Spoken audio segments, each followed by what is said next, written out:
The AI models themselves didn't change. However, just about every way that we use AI could change from what happened this week in AI news.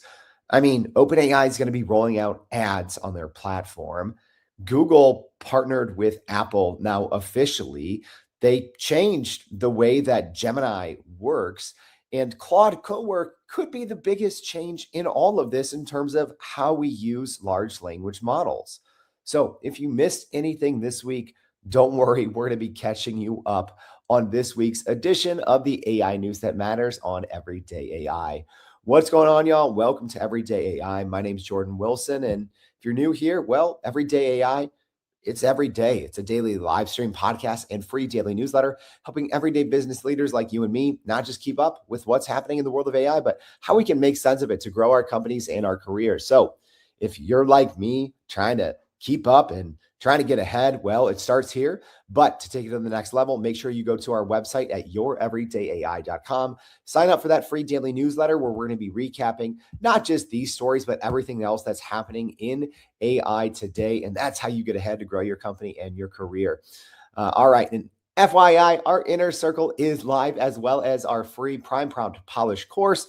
We're rolling out slow access to everyone, FYI. So if you voted in our poll last week, we're going to be giving you access here in the next day or two, making sure everyone has a smooth transition on. But eventually, we will be opening it up to everyone else. All right, let's get into the AI news that matters for the week of January 19th. All right. What do large language models need? Well, they need training data, probably just as much as anything else. And that now has a big change after the Wikimedia Foundation has signed a major AI licensing deal. So let's talk about it. The Wikimedia Foundation has announced landmark licensing agreements with top AI companies. So they've signed deals with Amazon, Meta, Microsoft, Mistral, and Perplexity, so those companies can access Wikipedia's data through their new paid Wikimedia Enterprise platform, joining earlier partners like Google and Ecosia.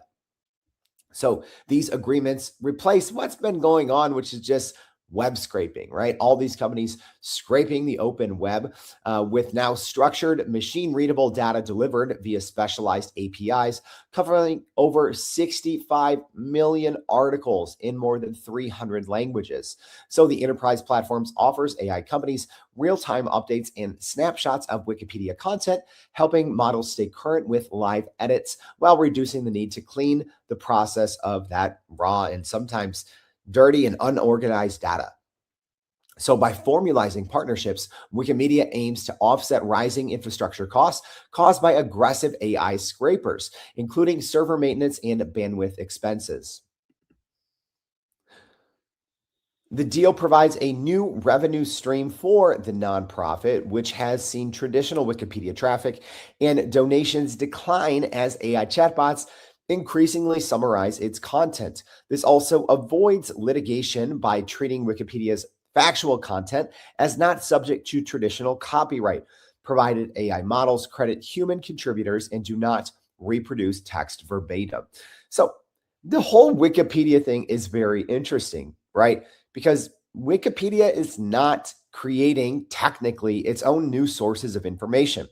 Like I said, they have human editors essentially, write what has happened and then attribute that in the, in the footer, more or less. So in a way, Wikipedia was almost kind of like the original large language model, right? You wouldn't have to go read 30 different pieces of information. You hopefully got an unbiased and, all-inclusive kind of answer to a question. So, but for the most part, every single large language model has used Wikipedia as a main source of information. So this is a pretty big step forward in kind of figuring out what the next step is going to be. But like I've said for a long time, it's lawsuits, partnerships, or the media company goes out of business.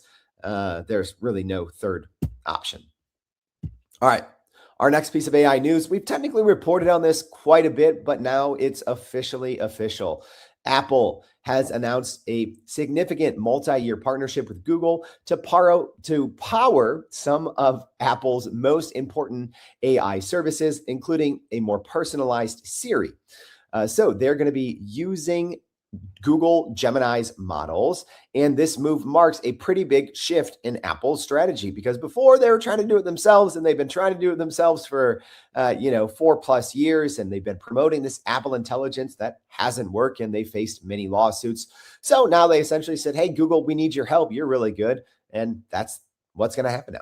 So here's some more details on this pretty big partnership. Apple will rely on Google Gemini's AI models to enhance services like Siri, marking the first time that Apple has used Google's AI or foundational technology in its ecosystem.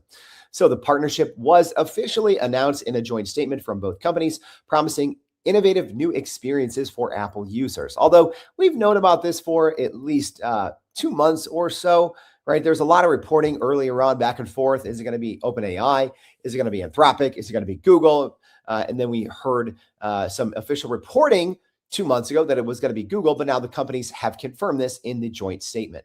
So this is not Apple's first external AI deal. In June of 2024, Apple also partnered with OpenAI to bring ChatGPT to its Apple devices as part of the Apple Intelligence Suite. So yeah, they couldn't figure it out in time. So essentially, if you ask Apple Intelligence anything, really, it either gave you a normal answer that wasn't really good and didn't really use your data, or it just said, hey, you need ChatGPT for that, and it just kicked you over to ChatGPT.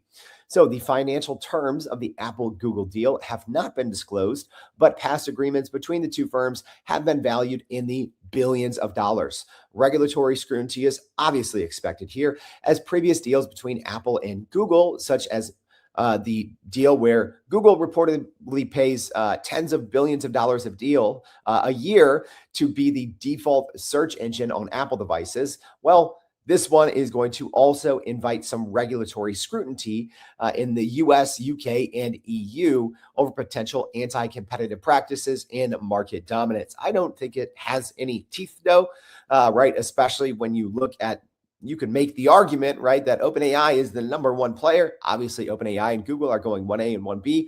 So Apple is not even a contender in the AI space. So I don't think this is going to be viewed as, the two AI giants teaming up for a monopoly. Not at all, because Apple is not in the conversation. All right. Our next piece of AI news. Yeah, another big deal worth a lot of billions. That's because OpenAI has struck a computing partnership with Cerebras Systems valued at over $10 billion. So the multi-year deal, which will run through 2028, gives OpenAI access to Cerebras' specialized wafer scale engine chips, aiming to reduce the company's reliance on NVIDIA's GPU for large-scale AI training and real-world applications. So Cerebras hardware will be delivered in phases, supporting OpenAI's push to build a more resilient and diversified infrastructure for massive AI workloads. Industry analysts see this as a direct challenge to NVIDIA's dominance in the AI chip market, marking the first time a major AI lab is betting heavily on non-NVIDIA alternatives at this scale. The deal also draws attention due to OpenAI CEO Sam Altman's personal investment in Cerebras, though the agreement was formalized at the corporate level. All right, so this isn't new for OpenAI, right? They're striking a lot of different partnerships with different infrastructure and chip makers just to try to be able to scale things a little more quickly on the compute side. OpenAI has been saying for more than a year that they have different features and models usually ready well ahead of time, but they say that they're not able to serve those features due to compute purposes. But maybe that'll change because they made a big switch, obviously, with the ads that we're going to be talking about here in a couple of minutes. All right. Speaking of a big change, Google is finally doing something that I personally wanted, but I don't think most people are going to use, but I think you should. That's because Gemini's new personal intelligence feature is rolling out as a beta version to Google AI Pro and Google AI Ultra subscribers in the US, promising a more personalized AI experience by securely connecting with users' Google's apps. So now Gemini lets users be able to link up their Gmail, Google Photos, YouTube, and their search history for tailored AI responses, making it easier to get personal answers about travel plans, purchases, recommendations, or anything going on in your work. So, this beta feature is available for personal Google accounts, but not for business, enterprise, or education users. That's the big downside right away, right? Like, unfortunately, Google does roll things out sometimes first or sometimes just only to personal Gmail addresses. Sometimes, these things might get released to businesses later. So that's the thing I'm a little on the downer about, right? So I have this on my personal, Gmail Ultra plan that I have. I really wish I could get this in my work account. That would be amazing. So I might have to do one of those workarounds where I, forward some of my, work stuff to my personal email. I don't know. It gets a little messy. So some more details. Google says that privacy is emphasized. Connecting your apps is optional, and Gemini does not train directly on your personal data like your Gmail inbox or photo library. So Gemini can reference details from your emails or photos, such as pulling up your car's license plate from a photo or suggesting tire options based on past road trips. So the feature works across the web, Android, and iOS, and users can control which apps are connected or disconnected to them at any time. So the rollout starts with US subscribers, but Google plans to expand access to more countries and eventually free tiers. So I have been trying this out since it was announced. I did get access to it fairly early. I really like it. And here's the thing. At first, I was a little frustrated because I'm like, it's pulling things from, my email or, certain history from my Google account that are maybe too far out and no longer relevant. But there is kind of a setting that's a little hidden where it's kind of like a custom instructions, but you can essentially just chat with Google Gemini to update it from anything in your personal intelligence that maybe isn't right or is outdated. So at first I was like, there's some things I'm not really feeling. But once I found that not really hidden setting, but kind of hidden setting, I think that it improved a lot. All right. Speaking of Google, yeah, they're trying to completely change the way that people do shopping, and they're starting this new venture by partnering with the world's largest retailer. So here's what's happening. Google is expanding its Gemini AI chatbot with new shopping features, partnering with major retailers like Walmart, Shopify, and Wayfair to turn the app into a virtual merchant and assistant. So here's what that means. Essentially, you will be able to check out in AI mode in the very near future without even having to visit these websites like Walmart, Wayfair, Shopify, etc. So the entire shopping experience is moving on to Google AI mode. My hot take, not that you need it here on the Monday AI News Show. I've been saying for a long time the traditional internet is going to die. And this is another indication of that, right? You're not even think if you're an avid shopper at Walmart, Shopify, or Wayfair, think of how much time you probably spend on those websites. I remember, I don't know, looking for some piece of furniture on Wayfair before, and I spent so much time on that website, right? And these companies obviously make a lot of money because they serve you different ads while you're on their website. They obviously, sell you products, but pretty big change in how AI and shopping can get done. So the new instant checkout function will let customers buy products from participating retailers directly inside the Gemini chat without needing to visit a separate website. So Walmart customers who link their Walmart and Google accounts will receive personalized recommendations based on their previous purchases and can combine new purchases with their existing Walmart or Sam's Club online carts. Payments will be processed using cards linked to Google accounts at first, but Google plans to add PayPal and other payment providers soon. So this move is part of a broader race among Google, OpenAI, and Amazon to create seamless AI-powered shopping experiences that take users from browsing to buying in a single conversation. All right. Well, that might change how shopping is done. And our next piece of AI news might change how drug discovery is done. That's because NVIDIA and Eli Lilly have announced a major $1 billion partnership to open up a cutting-edge AI drug discovery lab in the Bay Area, aiming to speed up the development of new medicines with a 5-year, $1 billion commitment. So the new lab is reportedly going to be opening by the end of March and will house teams from both companies working side by side to accelerate drug discovery using AI and high performance computing. So Lilly's newly built AI factory, powered by NVIDIA's DGX SuperPod and future Vera Rubin systems, is designed to scale up drug research in a hybrid cloud environment. So the initiative centers on generating high quality ground truth data through large scale lab experiments, which will train next generation biology foundation models with multimodal data. So the goal is to create a closed loop feedback system. Better experiments produce better data improves models, and improved models make future experiments more targeted and efficient. So the scope extends beyond research and development, with plans to apply AI across Lilly's manufacturing and commercial operations, potentially transforming the entire business.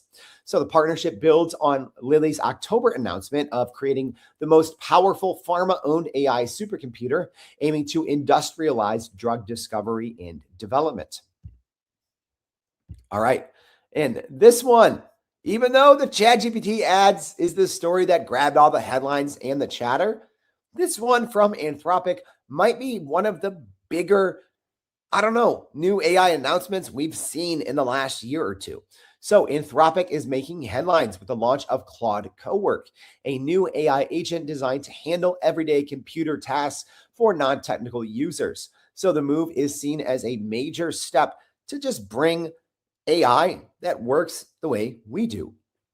So Anthropic has released Claude Cowork as a research preview first for Max subscribers, but they actually just rolled it out to the normal $20 a month paid users as well. So here's what Claude Cowork is. It can autonomously manipulate, read, analyze, and create files on a user's computer, making it a hands-off assistant for tasks like organizing downloads, converting receipts to spreadsheets, and drafting documents from desktop notes. So unlike the developer-focused Claude Code, Cowork is built for non-technical users and aims to simplify complex tasks without requiring coding knowledge. Here's the thing that's actually kind of crazy. Anthropic's team said that they built Cowork in just a week and a half, and it was built using Claude Code. So Claude Code built Claude Cowork in a week and a half, which if you go use Claude Cowork, you're like, okay, this is crazy that this was built by AI in a week and a half. So here's what it is. Strip away the bullet point features, all the technical terms. If you've ever used Claude Code, it's very good. It's one of the reasons I think that Anthropic's models have continued to just soar in popularity, because their direct connection inside Claude Code, right? It's a coding tool. But what Anthropic found, and what myself and a lot of other people were realizing, was people were using Claude Code for non-coding reasons. They're like, wait, this thing can control your computer. Yes, that's great if you're trying to code something and, access your local files. But what about if you just want this thing to do work for you? And that's essentially what Claude Cowork is. It can control your local computer, your local files, your terminal, etc.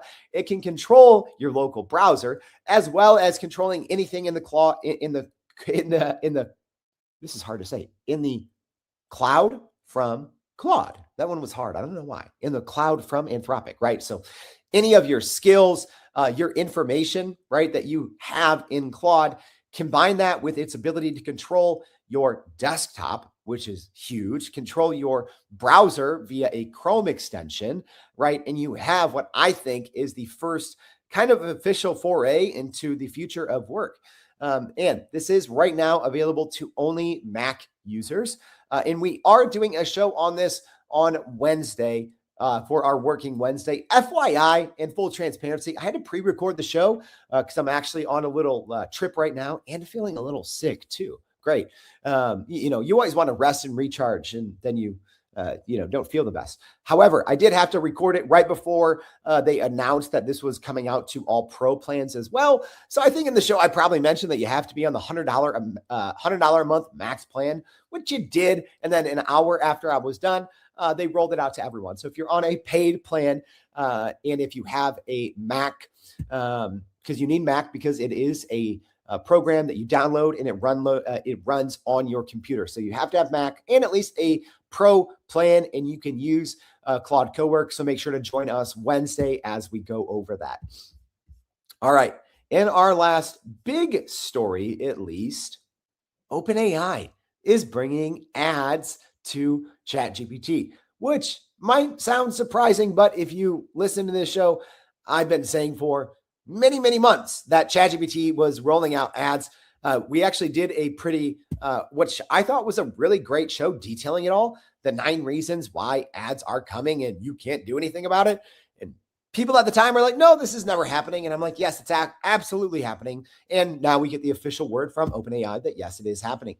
So OpenAI will begin showing ads to adult users on the free version of ChatGPT, starting in the US in the coming weeks, making its first official move into digital advertising. So paid subscribers, including Plus, Pro, and Enterprise users, will not see ads, keeping their experience ad-free. However, there is a new tier of plan that was first more of a global plan offered in other countries called ChatGPT Go. So this lower price plan, I believe it's about $8 a month, and they opened up the plan to anyone in the world. So this new paid plan will get ads, which is pretty significant if you ask me.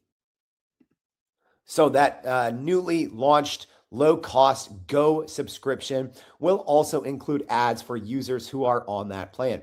So ads will appear at the bottom of ChatGPT's answers and will clearly be labeled to avoid any confusion. So it's not like ChatGPT is going to be trying to tell you something and it's not going to be marked as an ad. So it will, at least according to OpenAI and what they released, it will look traditionally like older Google ads that were very easy to see. Oh, yes, this is an ad, but will appear actually at the bottom of the screen and not at the top like traditional ads may appear in search results. So OpenAI says ads will not influence ChatGPT's responses and promises never to sell users' data to advertisers. So users under 18 will be shielded from ads, and sensitive topics like politics, health, and mental health are excluded from ad placements. CEO Sam Altman previously expressed concerns about ads eroding user trust, but now says the company hopes this business model can work for those that want free AI access. So the move comes as OpenAI faces major spending commitments, including a reported over $1 trillion in infrastructure deals signed in the coming years. So the company is on track to reach a $20 billion annualized revenue rate, and ads could help meet those ambitious financial goals. So users will be able to learn why they see specific ads. They can dismiss the ads and submit feedback to improve the experience as OpenAI refines the rollout.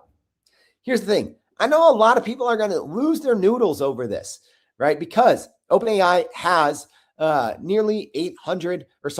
almost 900 million weekly active users right now, but their last reported official number is 800 million weekly active users. And they've said that only 5% of those users are paid. So that means that there is probably more than 700 million people who are using ChatGPT every week on the free plan.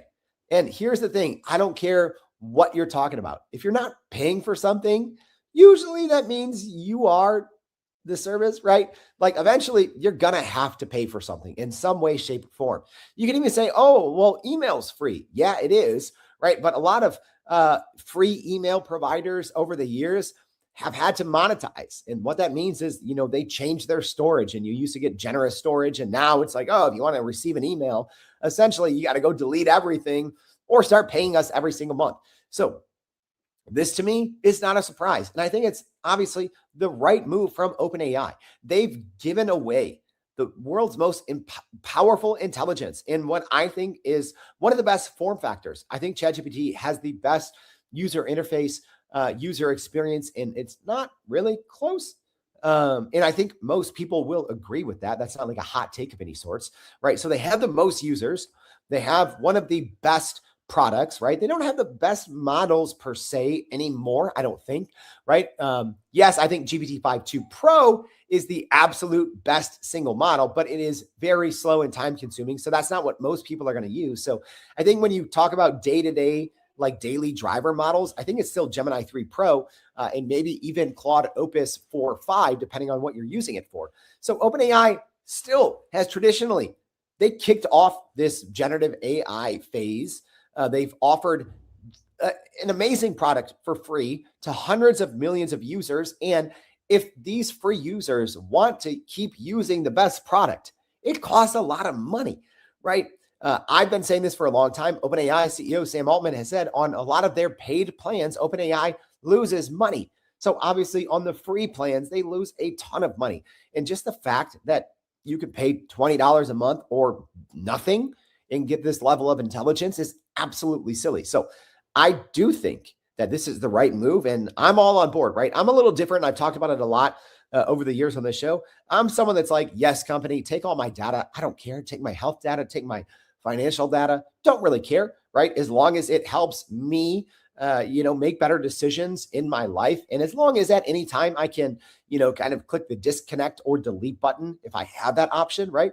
So I do think there's going to be an uproar, right? Because as they get this right and as they refine it, they're going to make some mistakes, right? There's people are going to screenshot things that are going to go viral and look really bad. Like, oh, I can't believe, an ad was showed, like this kind of ad was shown in this kind of way. But it is so much different than Google search, right? And as someone that, right, I've had a marketing agency for 8 years. So I've spent millions of dollars managing ads, I've managed millions of dollars in advertising. And it's a much more straightforward to manage advertising that's keyword based, right? It's like, oh, when someone is searching for a certain service or product, that's what you're bidding against. This is completely different because think of the level of insights that users give to large language models like ChatGPT, and the amount of information that they know about users is huge, and it goes so much further than actual keywords. All right, so like I said, go listen to the ChatGPT ads episode if you want more on that.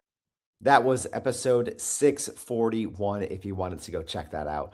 All right, that's it for our main news stories, but there was a ton of other news stories that didn't make our top stories cut. So let's go over a quick bullet point rundown of what's new and what's next. Some of these are rumors. Some of these are just smaller news stories that didn't make the cut. So let's get straight into it. So ChatGPT workspace apps in custom GPTs are rolling out for beta for business users. So yeah, you'll be able to use apps in your custom GPTs, which is pretty cool. BlackRock raised $12.5 billion for AI infrastructure fund targeting US data centers. Some hiring drama. So OpenAI rehired Barrett Zoff and Luke Metz, who both left OpenAI to be co-founders at Thinking Machines Lab, but now they are back with OpenAI. Anthropic is testing knowledge bases for Claude Cowork with topic-specific persistent memories. Manus AI partnered with SimilarWeb data for paid accounts, which is actually huge, y'all. Like SimilarWeb is a treasure trove of data and usually very expensive.